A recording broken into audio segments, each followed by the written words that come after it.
सभी को मेरा प्यार भरा नमस्कार। मैं मोनिका आज एक कहानियों का सिलसिला शुरू करने जा रही हूँ।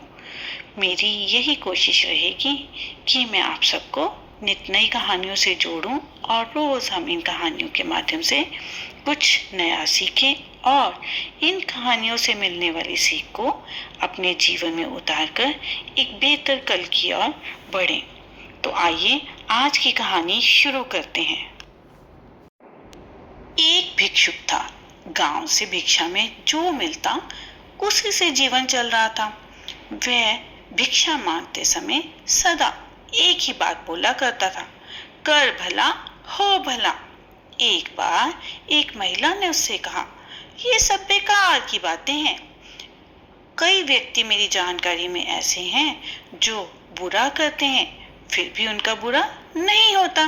भिक्षुक बोला, ईश्वर की लीला निराली है, सत्य यही है, कर भला हो भला। एक दिन उस महिला ने भिक्षुक को भिक्षा में 2 लड्डू ली जिनमें जहर मिला हुआ था। भिक्षुक थका हारा अपनी कुटिया में पहुंचा। वह पानी के साथ लड्डू खाने ही वाला था कि एक प्यासा यात्री उसके द्वार पर आ पहुंचा। भिक्षु की आदत भला करने की थी, इसलिए उसने लड्डुओं को स्वयं ना खाकर उस थके हारे मुसाफिर को दे दिया। एक लड्डू खाते ही यात्री के प्राण निकल गए। सिपाहियों ने भिक्षुक को बंदी बना लिया। उस महिला को जब पता चला तो भिक्षुक से बोली, देखो तुमने तो भला किया था पर तुम्हारे साथ बुरा हुआ। भिक्षुक शांत और मौन रहा। भिक्षुक को राजा के सामने पेश किया गया। उसने एक महिला से मिले 2 लड्डुओं तथा प्यासे यात्री वाली पूरी बात बता दी। महिला ने जैसे ही यात्री को देखा वह जोर जोर से विलाप करने लगी। यात्री उसी का पुत्र था जो परदेश से लौट रहा था।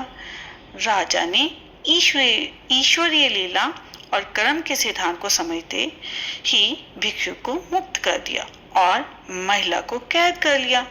सभी को भिक्षुक की यही पुकार सुनाई दे रही थी, कर भला हो भला, सदा दूसरों का भला करते रहें। तो इस कहानी से हमें यही सीख मिलती है कि हमें हमेशा भला करते रहना चाहिए, कभी भी किसी का बुरा नहीं होगा। अगर हम हमेशा सबका भला करेंगे तो अंत में हमारे साथ भी भला ही होगा। आपको ये कहानी कैसी लगी? इन शिक्षाप्रद कहानियों को हम जीवन में उतारने का प्रयास करेंगे। तो मिलते हैं अगली कहानी के साथ।